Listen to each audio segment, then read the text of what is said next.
and I tell you what was good about your paper is how deeply your research is rooted in the sources.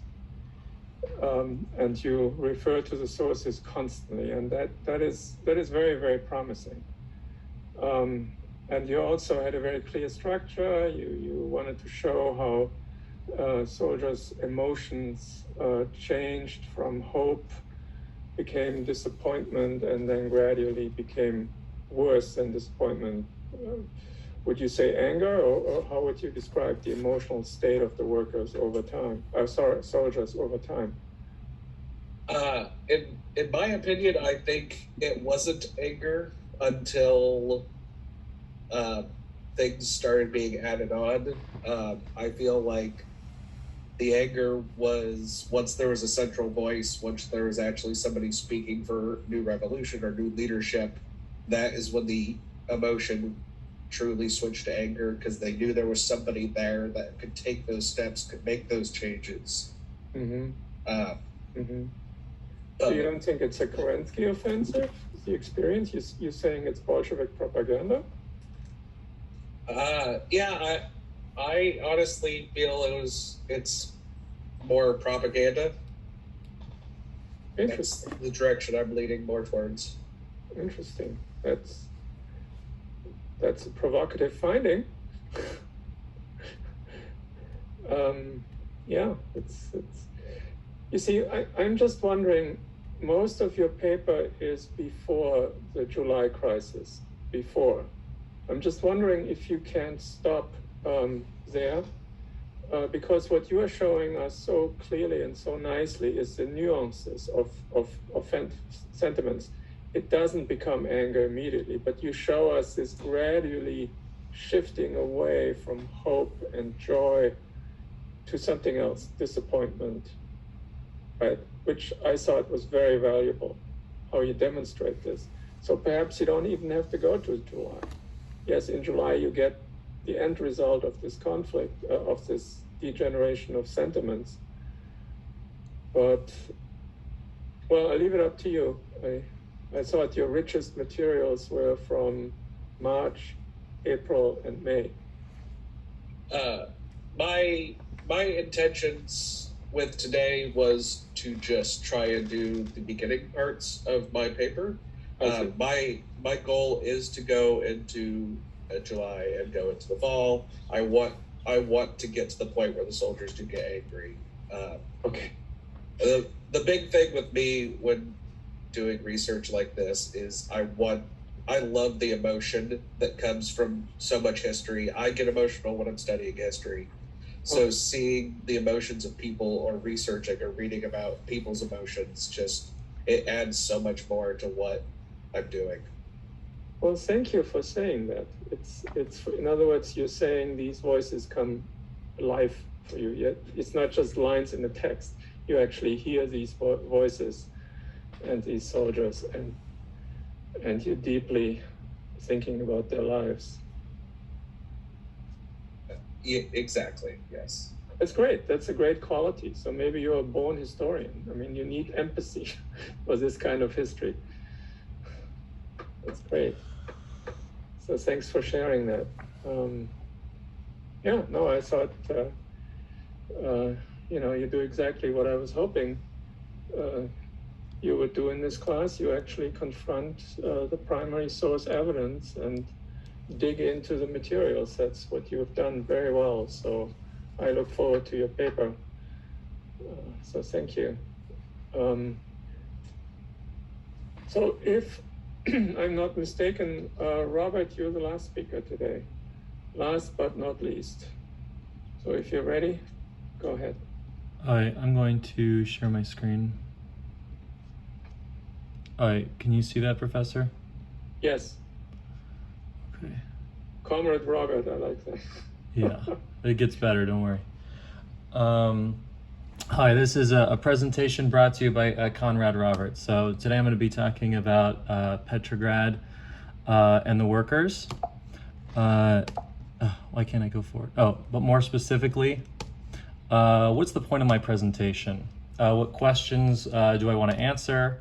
I want to build a narrative, or rather present to you a series of events which will show us the conditions which led to the October Revolution through the eyes of the Petrograd workers. So let's go through sort of a chronology of events, right? So starting in Petrograd, let's start here and kind of work off of, okay, so why is the city of Petrograd significant? At the time of in February of 1917, it was the capital of Russia. It had a population of 2.4 million, making it by far the largest city in Russia at the time. I should mention that the capital of Russia is the seat of government. Yeah, I should mention that Petrograd, that it's the seat of government, and so Tsar Nicholas II lives in Petrograd as well, right? In the Alexander Palace. So with the outbreak of war in 1914, Petrograd becomes the major center of armaments production in Russia, meeting 2/3 of the nation's defense requirements. So during basically the war, Petrograd's industrial workforce grew by 60%, right? Reaching 392,800 workers by the time we're in 1917 in February. It was actually more like 417,000 if we include the factories in the suburbs, right? So when we get to the February Revolution in Petrograd on February 23rd, which would be March 8th on the Western calendar, the revolution comes about quite spontaneously and unexpectedly, right? So the next day, the revolution starts on February 23rd, but by February 24th, 200,000 workers were on strike in Petrograd. Within 2 days, by February 25th, thousands of demonstrators are clashing with troops, and the revolution is commenced. On February 27th, now just 4 days, something truly miraculous happens, something climactic. Entire regiments of soldiers from the Petrograd garrison desert the army and join the February Revolution on the side of the workers. The same day, the Duma, aka the Russian parliament, refuses to obey an order from the Russian emperor. And with albeit the reluctant support of the generals of the army, the Duma declares itself a provisional committee. And after March 3rd, when the emperor steps down, it will declare itself to be the provisional government of Russia. So why specifically is the date February 23rd, which would be March 8th in the Western calendar? Why was that date significant? Why is March 8th a significant date? It's International Women's Day. So during the February Revolution, we see thousands of housewives and female workers surging into the streets. And so I'd actually like to hear some firsthand accounts from some of the Petrograd workers themselves, okay? So let me read you a firsthand account from the February Revolution from an engineering worker in the Vyborg district. We could hear women's voices in the lane overlooked by the windows of our department. Down with the high prices, down with hunger, bread for the workers. I and several comrades rushed at once to the windows. The gates of the mill were flung open. Masses of women workers in a militant frame of mind filled the lane. Those who caught sight of us began to wave their arms, shouting, "Come out! Stop working!" Snowballs flew through the windows. We decided to join the demonstration. So on March 3rd, the Russian Emperor Nicholas II abdicated just 12 days after the start of the February Revolution on February 23rd, and Russia was free. And I want to read you. So John Reed is one of my primary sources, right? So cool. I know you talked about him a lot in class, Professor. And so to give a little bit of history on who John Reed is, he was an American journalist who went over and was sympathetic to the Bolshevik cause. He was a self-described Bolshevik, and he was actually during the time of the October Revolution. He was there fighting alongside Lenin and the Bolsheviks to help overthrow the Kerensky government. He wrote this book, 10 Days That Shook the World, because he's there during 1917. So obviously you can kind of see his biases. So let me read you this quote from John Reed's book. But the honeymoon was short. The propertied classes wanted merely a political revolution, which would take the power from the Tsar and give it to them. They wanted Russia to be a constitutional republic like France or the United States, a constitutional monarchy like England. On the other hand, the masses of the people wanted real industrial and agrarian democracy. So you can see that he sees the provisional government basically just as another form of despotic rule. And he certainly is no fan of Western democracy or capitalism. Okay, so then my next primary source is William English Walling, and he's also an American journalist, and so to give a little context on him, he's also basically a self-described Bolshevik. Back in the United States, he's a labor reformer, right? So he's very, very sympathetic to the Bolshevik cause, right? So I'm going to read you a quote from William English Walling's book, Russia's Message. This is what Williams has to say on the revolution. An account of the revolution of 1905 describes very well the state of mind of the Russian workers, who were later to support Bolshevism almost unanimously. They, the working people, saw it was possible that even under a free government, if it fell into the hands of other social classes, they might still continue to starve.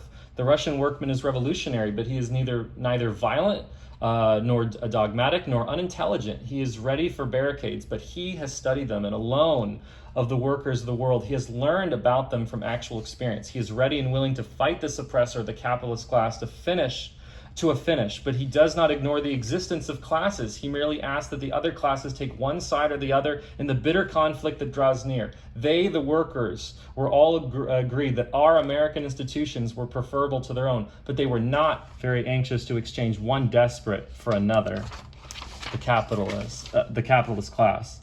Okay, so basically you could see that William has basically the same opinion as John Reed, right? He thinks that basically to replace the czar with sort of Western democracy is basically just and capitalism is basically just another form of dictatorship. Okay, but why were the 1917 Petrograd strikes different than the 1905 Petrograd strikes? Why had one failed and the other succeeded? In 1905, the Tsar had withstood the revolutionary movement for nearly 12 months before finally moving in to crush it. And yet, in 1917, the Tsar had abdicated in response to the Petrograd strikes in less than 12 days. But why? Why was 1905 different from 1917? During the 1905 Petrograd strikes, the army had remained loyal to the Tsar, whereas in 1917, after 3 years of bloody and senseless war, the soldiers threw in their lot with the insurgents on the streets. After the February Revolution, the Petrograd workers, as a separate entity from the provisional government, formed their own executive committees to democratically run the factories. But what did these committees actually accomplish?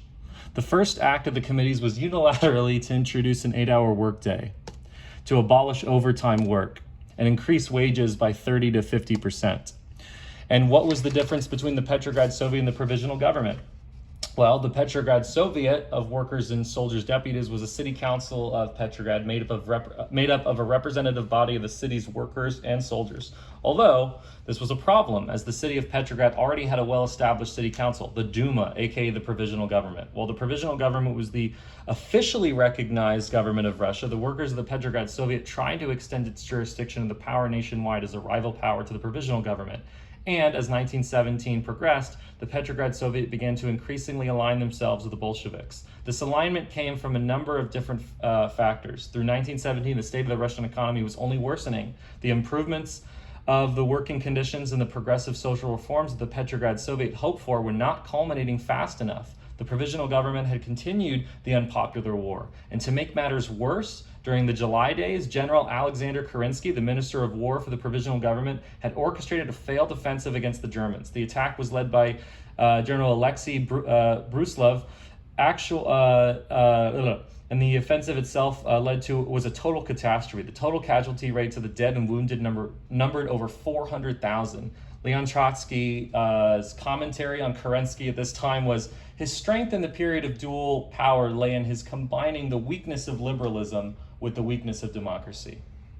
General Kornilov's attempt to take over on August 27th, the provisional government, only made matters worse. So the Kornilov rebellion.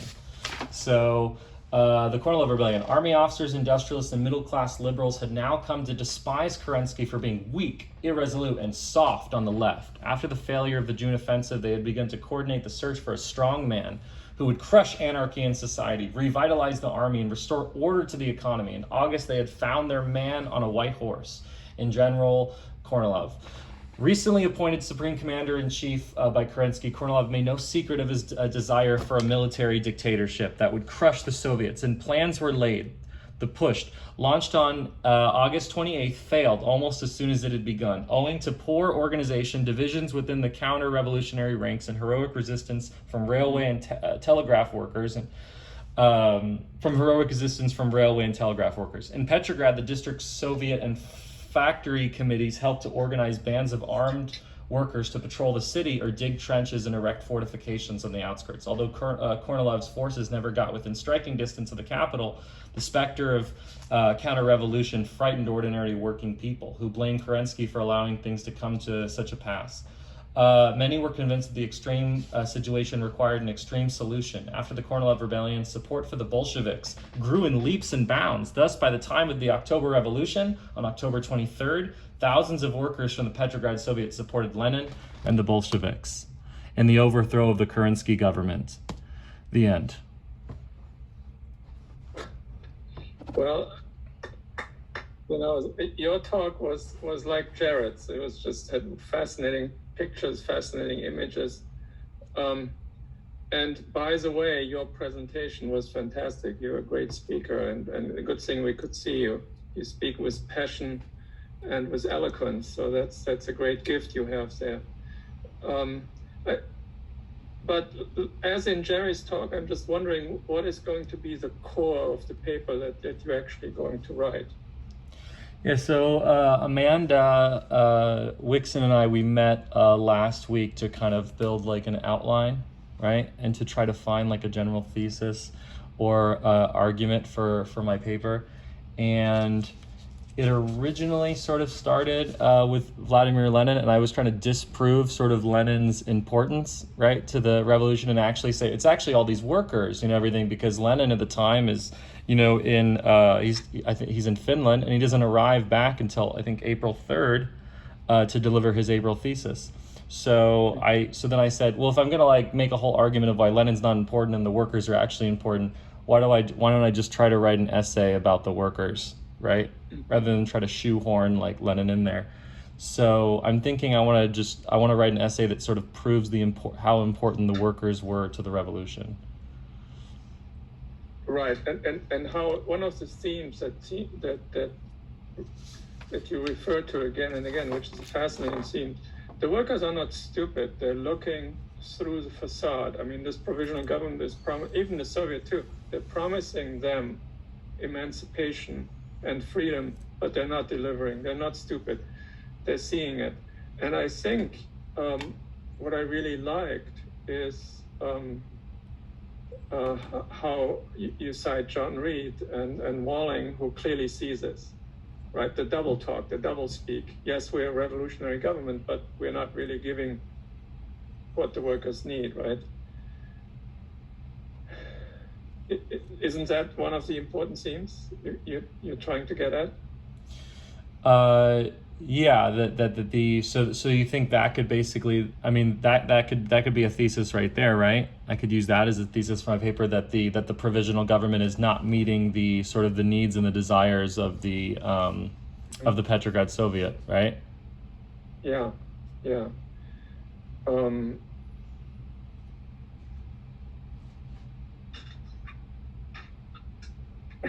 And John Reed so clearly sees it.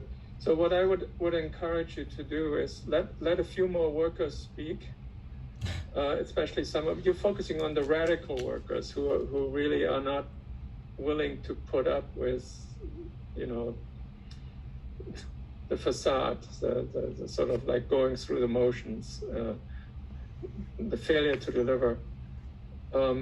If you can give more quotations from Hickey or from Voices, and then why not dive more deeply into John Reed? I mean, he has some really fascinating quotes, you know, which understand that he understood. He understood why the workers wanted a second revolution, right? Yeah, I'm working my way through. I'm reading through 10 Days That Shook the World right now. I'm reading the whole thing. So I want to incorporate. I think you're right. I think I should and I want to incorporate a lot from John Reed into my paper. I think you see, Comrade Robert.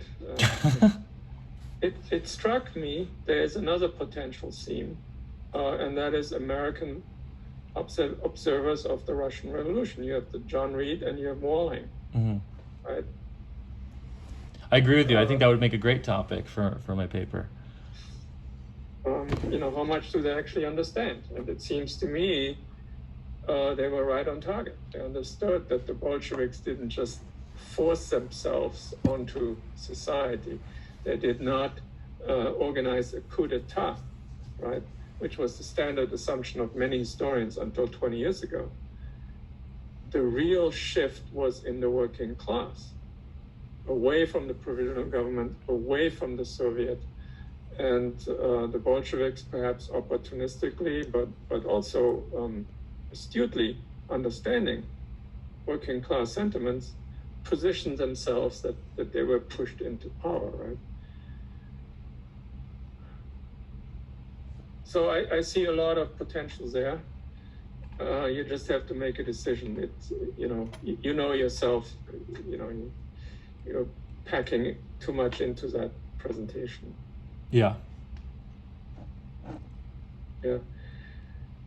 So I think that's it for today. So I'm really pleased how seriously most of you have engaged with primary sources and also have come up with really quite original topics.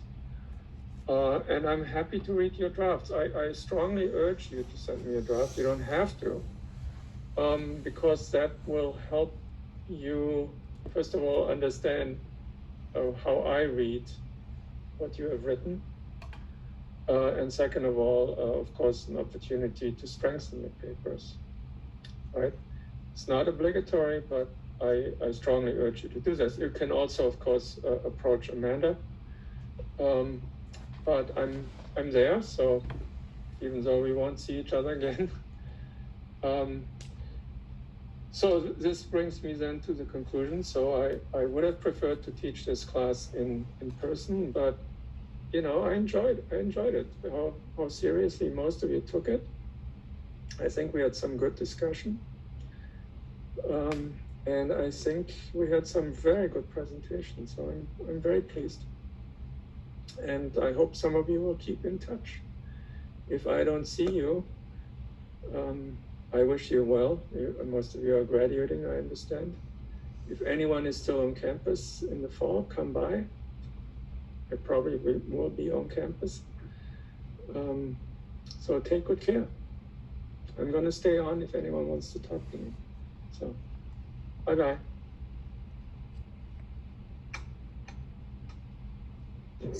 Thank you, Professor. Will you be hosting office hours tomorrow? Yes, of course. I'm there for office hours. If you can't make it for office hours, I'm happy to meet with you individually.